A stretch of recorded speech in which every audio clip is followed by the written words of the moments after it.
கிரி Dwarakesh sir வந்து இருக்காரு. So first ஒரு முக்கியமான விஷயம் பேசுறதுக்கு முன்னாடி ரெட்ரோ படம் எப்படி இருந்துச்சு சார்? ரெட்ரோ படம் it's an action pack movie. Director வந்து அதில் சில விஷயங்கள் சொல்லணும்னு விரும்பியிருக்காங்க.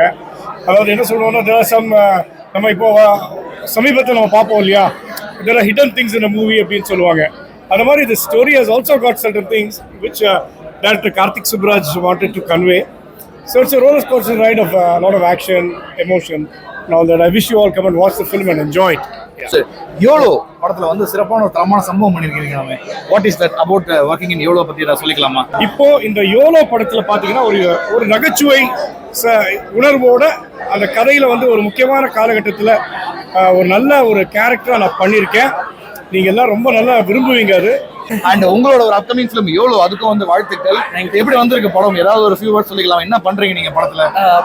நான் ஒரு பிரகாஷ்ன்ற ஒரு கேரக்டர் பண்றேன், heroine friend. And through out heroine கூடவும் கதை ஃபர்தராக போகிறப்போ கூட அவங்களோட ட்ராவல் பண்ணுற மாதிரி ஒரு ஃப்ரெண்டாக இருப்பேன்.